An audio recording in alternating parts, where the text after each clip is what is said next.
হাসপাতালের সব নিয়মকানুন শেষ করে মাহিয়ার লাশ তোলা হয় লাশবাহী গাড়িতে। প্রায় সকলেই ফিরে যাচ্ছে রাজশাহীতে আপনজনকে বিদায় জানাতে। ঢাকাতে আছে রামিম, রওনাফ, সায়রা, মিথিলা। ইচ্ছা থাকলেও সবাই যেতে পারছে না, কেননা এদিকে হাসপাতালে পড়ে আছে তাদের আরও দুজন আপনজন।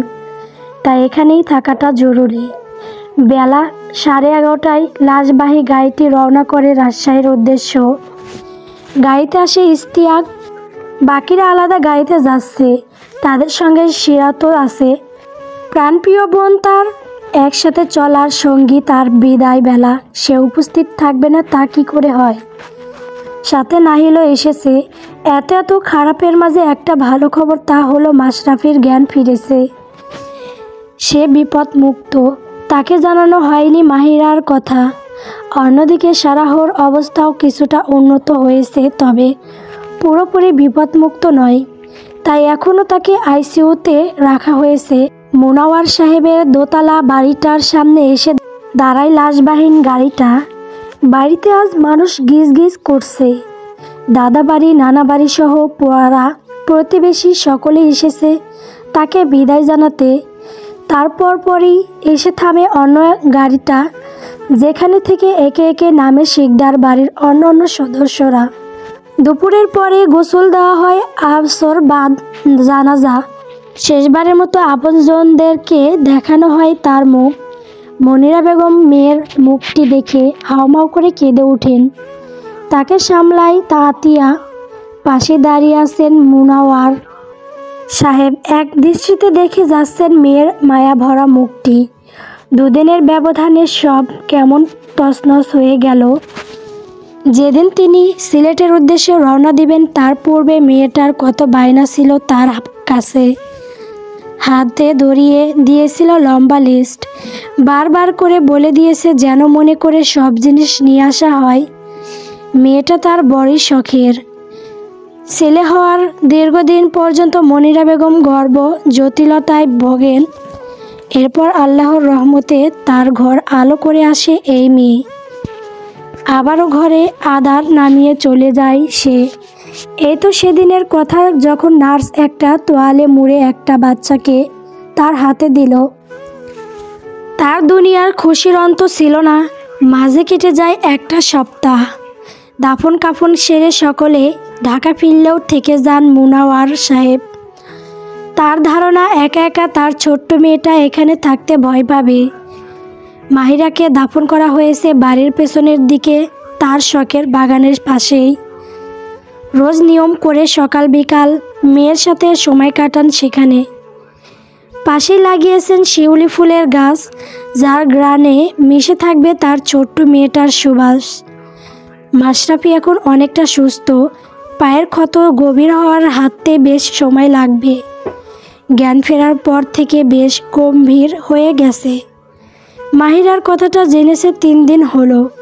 সেদিন ছেলেটার কি আহাজারিতা ছিল দেখার মতো। সন্তান তুল্য আদরের বোন তার, ছোট্ট থেকে চোখের সামনে নিজ হাতে একটু একটু করে বড় করেছে। সে সম্পূর্ণ দোষারোপটা নিজেকে করছে। তার মতে সেদিন যদি ধমকে দামকে তাদের বাড়িতে রেখে যেত, তাহলে আজ এই দিন দেখতে হতো না। যদি সে আর একটু সচেতনভাবে বাইক চালাতো, তার বোনটা আজ তাদের মাঝে থাকতো। এরপর থেকে সে যেন কথাই ভুলে গেছে। 5টা বললে একটার জবাব দেয়। অন্যদিকে সারাহকে কেবিনে শিফট করা হয়েছে গতকাল। ডাক্তার জানিয়েছে তার কোমরের ইনজুরিটা মারাত্মক। কবে উঠে দাঁড়াতে পারবে তা অনিশ্চিত। আদৌ দাঁড়াতে পারবে কিনা তাও নিয়েও রয়েছে সন্দেহ। জীবন চলছে নিজ নিয়মে। সায়রা, মনিরা এবং আরাফাত ছাড়া সবাই ফিরে গেছে রাজশাহী। সিরাতের দৈনিক রুটিনে এসেছে বেশ কিছু পরিবর্তন। সকালে উঠে রান্না করে সে খাবার নিয়ে রওনাফের সাথে যায় হাসপাতালে। পথে নাহিলকে স্কুলে নামিয়ে দিয়ে দুজনে যায় হাসপাতালে। খাবার দিয়ে সেখানে কিছু সময় থেকে যায় কোচিংয়ে। আজ 2 দিন হলো কোচিংয়ে যাচ্ছে না সে। ক্লাস শেষ করে নাহিলকে সাথে নিয়ে বাসায় যায়। গোসল করে বিশ্রাম নিয়ে দুপুর ও রাতের খাবার রান্না করে এরপর নাহিলকে নিয়ে হাসপাতালে যায়। সেই সময়টা মনিরা ও সায়রা বাসায় যায়। রাত 8টা-9টা পর্যন্ত থাকে। এরপর রনফের ডিউটি টাইম শেষ হলে তার সাথে বাড়িতে আসে। আজও তার ব্যতিক্রম ঘটেনি। সিরাত দুপুরের পর খাবার নিয়ে গিয়েছে। প্রথমেই যায় মাশরাফির কাছে। সে তখন এক তাক হয়ে শুয়ে ছিল। সিরাত ভেবেছে হয়তো ঘুম, তাই সে বের হয়ে আসতে নিলে মাশরাফি তাকে ডাকে। সিরাত আবার ভেতরে আসে, তাকে সামনের টুলটা টেনে বসতে বলে। সে উঠে পিঠের নিচে বালিশ দিয়ে তাতে হেলান দিয়ে বসে। সিরাত বসে এবং জিজ্ঞেস করে, ভাইয়ার শরীর কেমন লাগছে এখন? ডাক্তার বলেছে সব ঠিক থাকলে 2-1 দিনের মধ্যে রিলিজ দিয়ে দিবে। মাশরাফি, আগের চেয়ে ভালো। রিলিজ দিলেই ভালো, না হলে এখানে দম বন্ধ হয়ে আসছে। সারাহর কি খবর?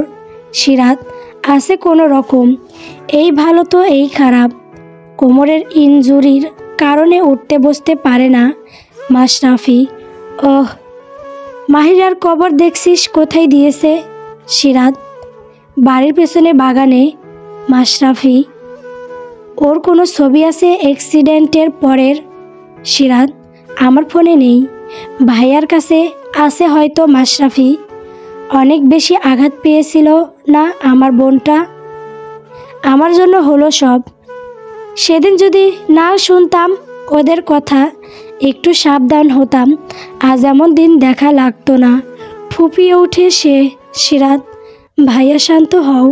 কিচ্ছু হয়নি, তোমার জন্য আল্লাহ চেয়েছে তাই হয়েছে। নিজেকে দোষারোপ করো না। মাশরাফি, আব্বু আসে না একবারও দেখতে? আমার উপর রেগে আছে তাই না? আম্মুর দিকেও তাকাতে পারি না। সিরাত, এত কথা বলো না। এমন করলে তোমার শরীর আবার খারাপ হবে। কেউ দোষারোপ করছে না তোমাকে। মাশরাফি, নিশ্চয়ই বোনটা আমার উপর পাহাড় সমান অভিযোগ চাপিয়ে চলে গেছে। একটা বার দেখার সুযোগ দিল না। শক্তপোক্ত ছেলেটা আজ ভেঙে পড়েছে। মাশরাফি পাগলের মতো একই প্রলাপ করতে থাকে। সিরাত তা সহ্য করতে না পেরে বেরিয়ে আসে। নিজেকে স্বাভাবিক করে তারপর যায় সারাহর কাছে। অক্সিজেন মাস্ক খোলা হয়েছে। ডাকলে সাড়া দেয়, চোখ মেলে তাকায়, কিন্তু স্পষ্ট কথা বলতে পারে না। সিরাত গিয়ে বোনের মাথায় কাছে বসে মাথা হাত দিতেই চোখ খুলে তাকায়। তাকে দেখে ঠোঁট এলিয়ে হাসে সে। সিরাত, তোকে এভাবে দেখতে ভালো লাগে না? সারাহ, তাড়াতাড়ি উঠে বস। তোকে ঝগড়া আমার মারামারিতে মানায়। সারাহ চেয়ে থাকে তার দিকে, কিন্তু কোনো শব্দ করে না। সিরাত আবারও বলে, আম্মু তোর জন্য অসুস্থ হয়ে যাচ্ছে, খালি কাঁদে তোর জন্য। জানিস, প্রায়ই আমার কোলে মাথা রাখে, অনেক কথা বলে আমার সাথে। তুই সুস্থ হয়ে যা তাড়াতাড়ি, তখন তুইও দেখতে পারবি। সারাহ চোখে মুখে এক ধরনের খুশির ঝিলিক দেখা যায়। কত চেয়েছে সে মা যেন তার বোনের সাথে একটু ভালো ব্যবহার করে, একটু আদর করে। সিরাত, ভাইয়া বলছে কি জানিস, যেদিন তুই আমার ভাইয়া বলে ডাকবি সেদিন ভাইয়া আসবে।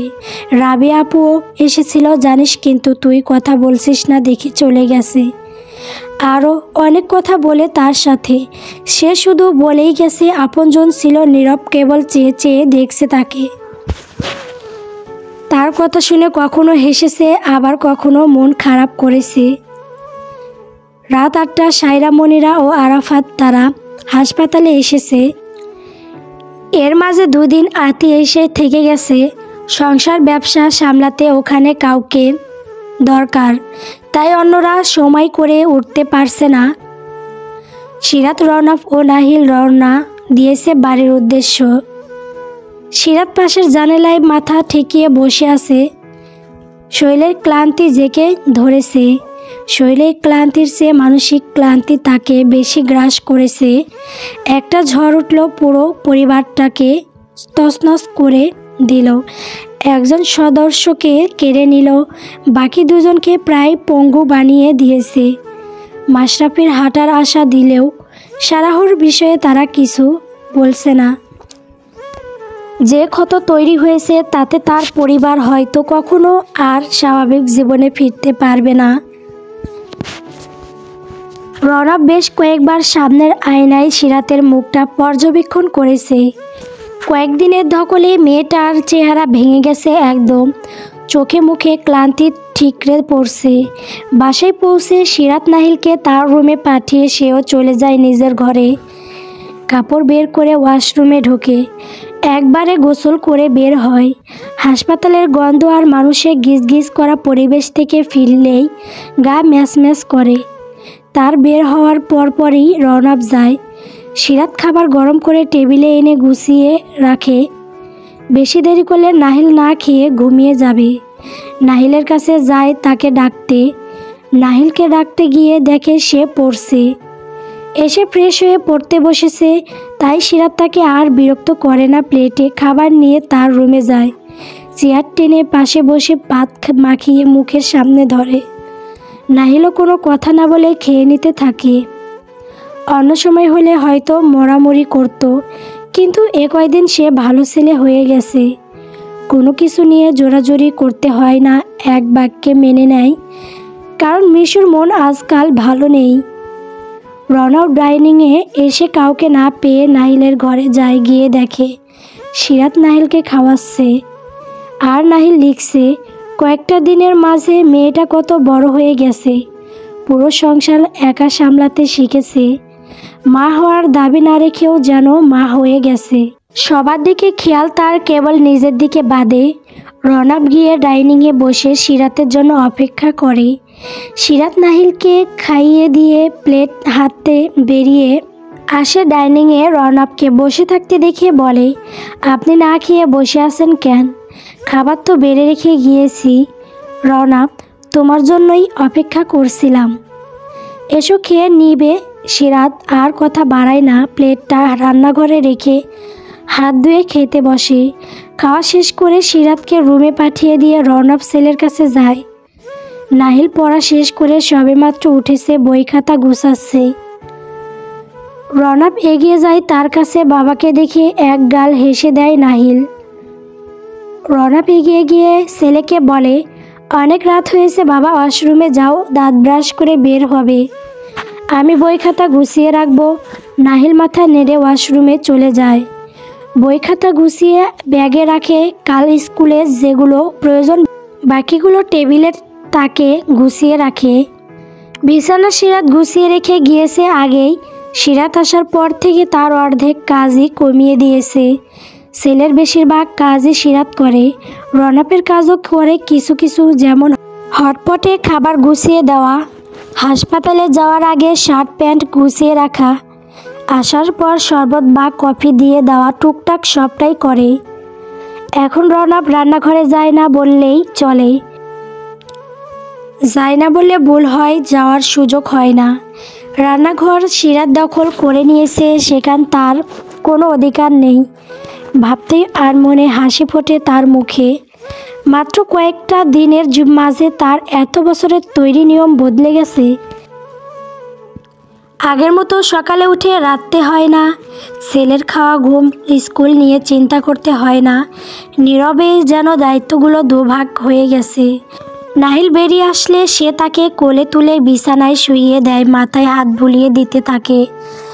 এক সময় নাহিল ঘুমিয়ে গেলে সে লাইট অফ করে হালকা আলোর একটা লাইট জ্বালিয়ে দরজা চাপিয়ে চলে আসে। নিজের ঘরে এসে দেখে সিরাত খাটের এক কোণায় উপর হয়ে কম্বল গায়ে শুয়ে আছে। রনব এগিয়ে তার পাশে গিয়ে দরজায় ঝুঁকি জিজ্ঞেস করে, শরীর খারাপ লাগছে? সিরাত, তেমন কিছু না, ঘাড়ে কোমরে ব্যথা করছে, একটু বিশ্রাম নিলে ঠিক হয়ে যাবে। রনব, সারাদিন খাটাখাটনির ওপর থাকলে ব্যথা তো হবেই। নিজের কি হাল হয়েছে দেখেছো আয়নায়?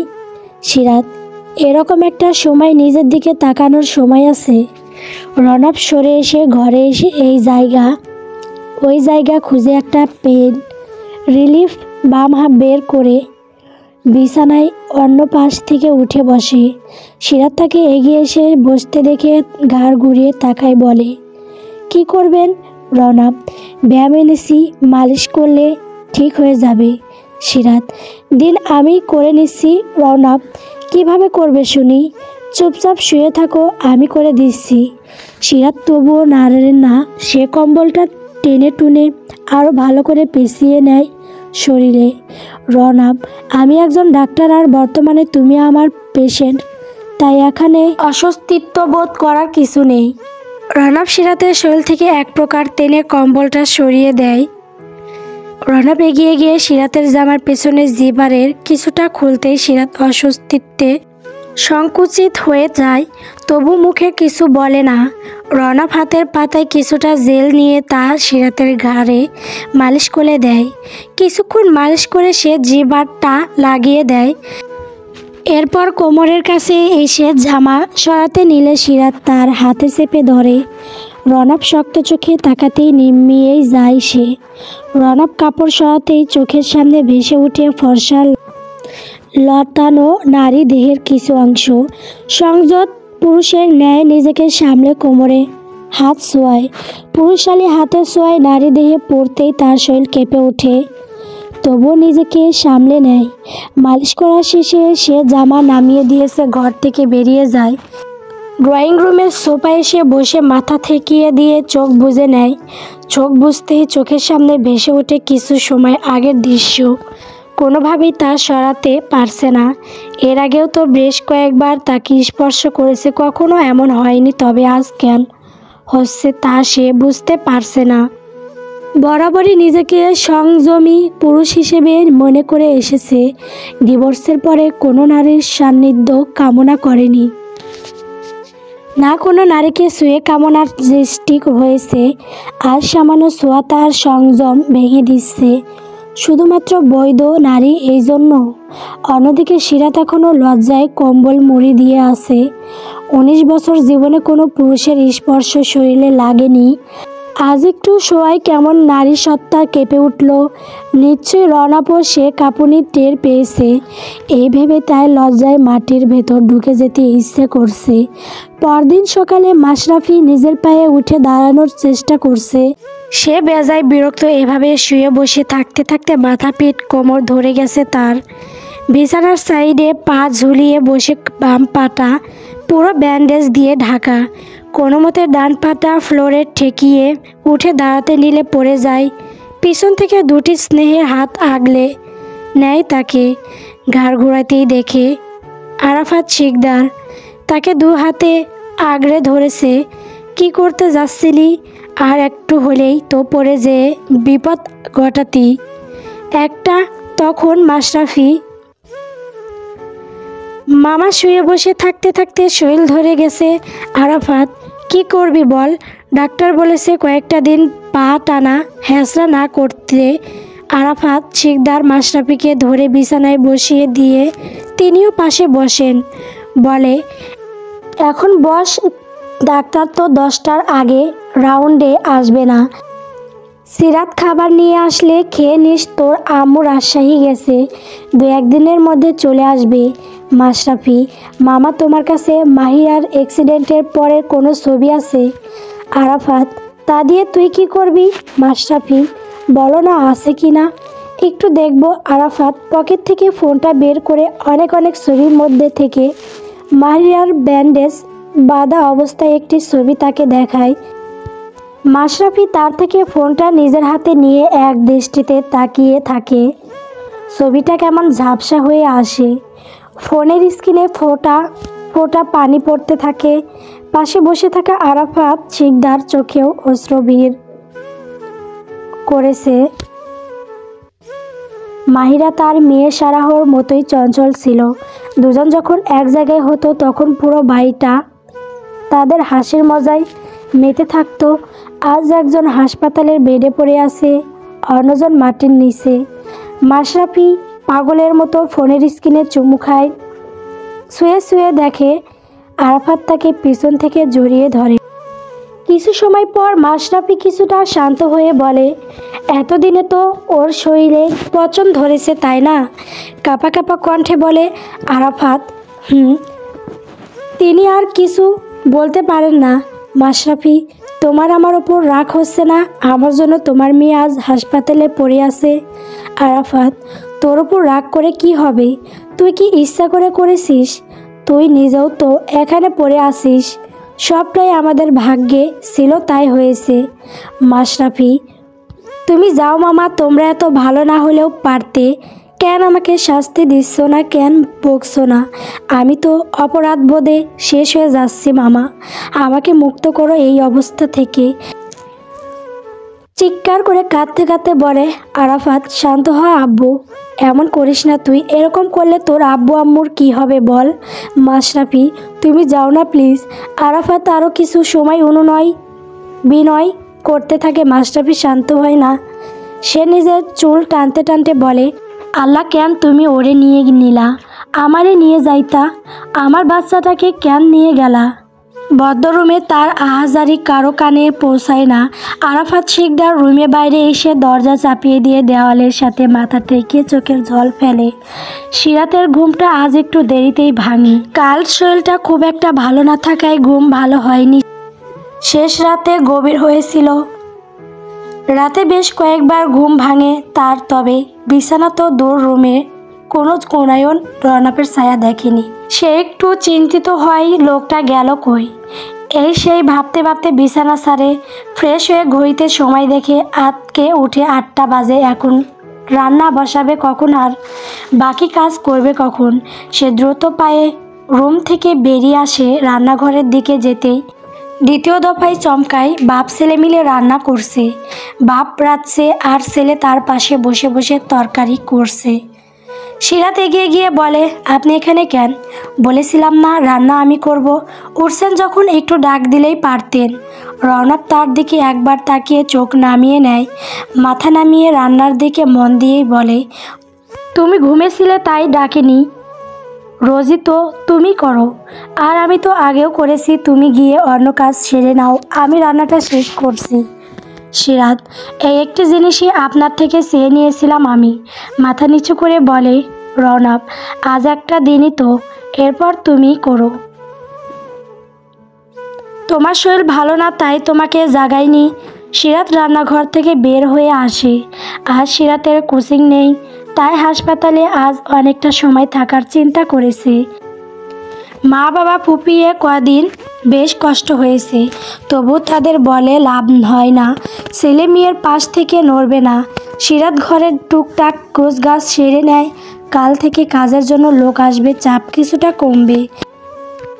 তার গোছগাছ শেষ। এদিকে রৌনকের রান্না শেষ, হাসপাতালের জন্য প্যাক করছে। বাকি খাবার এনে টেবিলে রাখে। এরপর সে যায় ঘরে তৈরি হতে। নাহিলকেও পাঠায় স্কুলের জন্য তৈরি হতে। রুমে ঢুকতেই সিরাতকে নজরে আসে তার। সিরাত তখন আয়নার সামনে দাঁড়িয়ে চুল আঁচড়ে নিচ্ছে। কোমর সমান চুলগুলো এতদিনে অযত্নের ফলে জট পেকে গেছে, সেগুলোই সারাচ্ছে। 10 দিনের জট কি আর এত সহজে ছাড়ে? জট ছাড়াতে ছাড়াতে হাত ব্যথা হয়ে গেছে। রৌনক বেশ কিছু সময় ধরে দেখে যায় সেই দৃশ্য। এভাবে যদি চুলের যুদ্ধ করতে থাকে তাহলে আজ সকালেই খাবার দুপুরে নিয়ে যেতে হবে। সে কিছু একটা ভেবে এগিয়ে যায়। সেদিকে গিয়ে দাঁড়ায় সিরাতের পিছনে।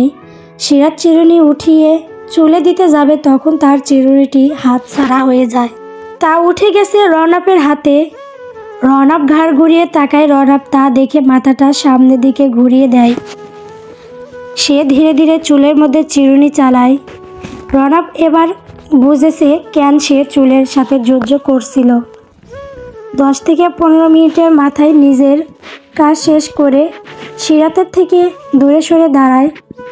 সিরাত থ মেরে দাঁড়িয়ে থাকে। রৌনক কাবার থেকে কাপড় বের করে সিরাতের উদ্দেশ্যে বলে, যে যুদ্ধ করেছিলে তাতে মাথায় টাক পড়ে যেত। একটু কটূক্তি করে বলে সিরাত। হ্যাঁ, মেলা উপকার করলেন। এক্সপার্ট কিনা রৌনক। 4 বছরের অভিজ্ঞতা বলে কথা। গুনগুন করতে করতে ওয়াশরুমে ঢুকে যায়। এদিকে সিরাত ব্যঙ্গ করে বলে, 4 বছরের অভিজ্ঞতা? এত অভিজ্ঞতা সম্পূর্ণ মানুষ তা বউ যে ভেগে গেল কেন? রৌনক ভেগেছে বলেই তো এই বয়সে এসে কপালে নোরা ফাতিহি পেয়েছি। রনবকে দরজায় দাঁড়িয়ে থাকতে দেখে হকচকিয়ে যায়। মুহূর্তেই সামলে নিয়ে বলে, সিরাত। নূরা ফাতিহা কাকে বলছেন? রনব, অবশ্যই আমার বর্তমান বউকে সিরাত। এই কোন দিক থেকে নূরা ফাতিহি লাগে? সি কি জঘন্য রনব, সি বলো কেন? হ্যাঁ, শরীরে যা কাঠামো তাতে নোড়াই লাগে। ভাবছি বেলি ডান্স দিলে না জানি কত সুন্দর লাগবে। মুখে দুষ্ট হাসি বজায় রেখে বলে সিরাত, সি লজ্জা লাগে না মেয়েদের শরীর নিয়ে এসব মন্তব্য করতে? রনব, সিয়ের কি আছে, ঘরের বউকেই তো বলেছি। সিরাত, তা নোরা নোরা যে করেন, নোরাও কি আপনার বউ নাকি প্রেমিকা? রনব, শোনো মেয়ে, প্রতিটা পুরুষেরই একজন ক্রাশ থাকে, বাকিটা বুঝে নাও। সিরাত, তারা কতই না বোকা যারা আপনাকে সাধু পুরুষ ভাবে। বাইরে সালমান খান, ভেতরে ইমরান হাশমি। সিরাত গজগজ করতে করতে বের হয়ে যায় ঘর থেকে। সে কিনা নোরা ফাতিহির সাথে তুলনা করে, কি জঘন্য! কাল রাতেই ওই ঘটনার জন্যই কি এমন বলল? রাতের কথা মনে পড়তেই রাগ লজ্জায় মাটির নিচে ঢুকে পড়তে মন চাচ্ছে। এদিকে রনব থোয়া মেরে দাঁড়িয়ে আছে। ইনডিরেক্টলি তাকে লুচ্চা বলে গেল মনে হলো। সে তো সত্যি কথাই বলেছে। আর নোরা তার পুরনো ক্রাশ। এখন কাউকে ভালো লাগাটাও কি দোষের? মেয়ে মানুষের প্রশংসা করলেও দোষ। কথাই ভাবলো মেয়েটার মন খারাপ, প্রশংসা করলে মন ভালো হবে এই আশায়। সে আর কিছু ভাবে না। এরপর ফটাফট রেডি হয়ে খাওয়ার টেবিলে যায়। সিরাত চুপচাপ খাচ্ছে, পাশে নাহিল বসেছে, সেও খাচ্ছে। আজ একা একাই খাচ্ছে। সিরাত তাকে খাবার বেড়ে দিয়ে বসিয়ে দিয়েছে। কিছুটা খাওয়ার পর নাহিল বলে, আর খাবো না। রনব কিছু বলতে যাবে, তার আগে সিরাত বলে, খাবে না মানে কি? চুপচাপ খেয়ে তারপর এখান থেকে উঠবে। নাহিল একটু চুপসে যায়। সে বুঝে নেয় তার আজ মেজাজ খারাপ, তাই কথা না বাড়িয়ে আবারও খেতে শুরু করে। এদিকে রনবও কোনো কথা না বাড়িয়ে খেতে বসে যায়। সময় মতো হাসপাতালে এসে নামে তারা। পুরো রাস্তা সিরাত কোনো কথা বলেনি। তারা হাসপাতালে এসে প্রথমে যায় মাশরাফির কেবিনে। সিরাত তাকে খাবার দিয়ে টুকটাক কথা বলে বেরিয়ে আসে। রনব সেখানে আরও কিছু সময় মাশরাফির সাথে কথা বলে। তার খাওয়া শেষ হলে সেও বেরিয়ে আসে। সিরাত বোনের কেবিনে যায়। সেখানে দেখে তার মা সারাহর মাথায় হাত বুলিয়ে দিচ্ছে আর নানান আলাপ করছে। তার উপস্থিত টের পেতেই সায়রা তার দিকে তাকায়। সারাহ মায়ের দৃষ্টি অনুসরণ করে তার দিকে তাকায়। সিরাতকে দেখে মিষ্টি করে হাসে। সিরাত বোনের কাছে এগিয়ে যায়। মুনাওয়ার সাহেব সে যেন কন্যা শোকে পাথর। দিনের বেশিরভাগ সময় কাটে মেয়ের কবরের পাশে। সবার মন থেকে আড়াল হয়ে গেলেও তার মনে রয়ে গেছে। যে ক্ষত তৈরি হয়েছে তা হয়তো আজীবন মনে তাজা হয়েই থাকবে। মনিরা বেগম এসেছে গতকাল, তাকে ইশতিয়াক গিয়ে নিয়ে এসেছে। রাজশাহী এসেছে মেয়ের কবরটা দেখতে। মনোয়ার সাহেব নিজের ঘরের বারান্দায় চেয়ারে বসে আছে। দৃষ্টি তার বাগানের সে নির্দিষ্ট একটা জায়গায়। মনিরা বেগম তার পিছনে গিয়ে দাঁড়ায়, ঘাড়ে হাত দিয়ে বলে, ছেলেটাকে একবার দেখতে যাবে না? মোনাওয়ার মেয়েটাকে একা রেখে কিভাবে যায়? মন তো মানে না ওকে রেখে ওখানে যেতে। তুমি তো জানো ও একা একা কত ভয় পায়। একা রুমে থাকতে পারে না, সেখানে কিভাবে একা বাড়িতে রেখে যায় জানো তো? যখন ঘরে ঘুমাতে যায় মনে হয় ও ডেকে বলে, আব্বু আমার এখানে একা থাকতে ভয় লাগে। আমি সেই রাতে ছুটে যাই ওর কাছে। মনিরা নিজের চোখের পানি ধরে রাখতে পারেন না। কাঁদো কাঁদো গলায় বলে, ছেলেটা রোজ আপনার কথা জিজ্ঞেস করে, বলে আব্বু কি রেগে আছে আমার উপর? মোনাওয়ার তাকে বলো, আব্বু তার ওপর রেগে নেই। রাগ কার ওপর করব? নিয়তিতে যা ছিল তাই হয়েছে। তার জন্য তার আম্মু আছে সেখানে। এখানে আমি আমার মেয়েটার পাশে একটু থাকতে চাই। মনিরা আর কিছু বলে না। বেঁচে থাকতে মেয়েও ছিল যেমন বাপ পাগল, বাপটাও তেমন মেয়ে পাগল।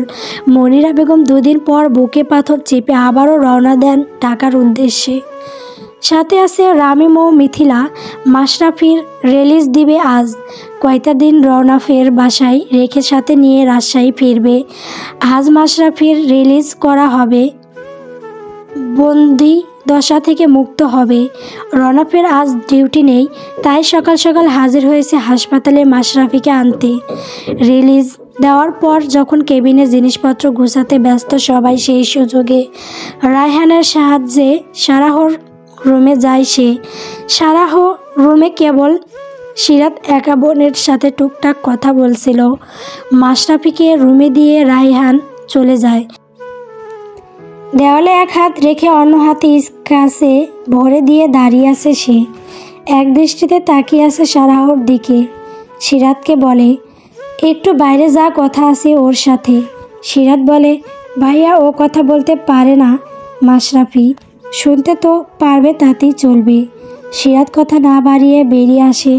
মাশরাফি কোনো রকমে এগিয়ে গিয়ে পাতানো টুলে বসে। সারাহর মাথায় হাত রাখে। সারাহ চোখ তুলে তার দিকে তাকায়।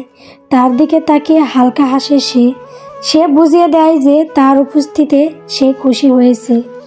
তাকে হাসতে দেখে মাশরাফি বলে, হাসিস না, তোর হাসিটা কেমন যেন মনে হচ্ছে আমাকে কটূক্তি করছে। আমাকে দেখে তো তোর রেগে যাওয়ার কথা, কষ্ট পাওয়ার কথা। আমার জন্য তোর এই অবস্থা। না পারিস হাসতে, না পারিস বসতে, না কথা বলতে। সারাহ মাথা নাড়ায় দুদিকে, বোঝায় সে রেগে নেই। মাশরাফি বলে, মাথা নাড়াস কেন রেগে নেই তুই? তুই রাখবি, মারবি আমাকে? সে সারাহ ভালো হাতটা তুলে নিজের হাত দিয়ে গালে মারতে থাকে।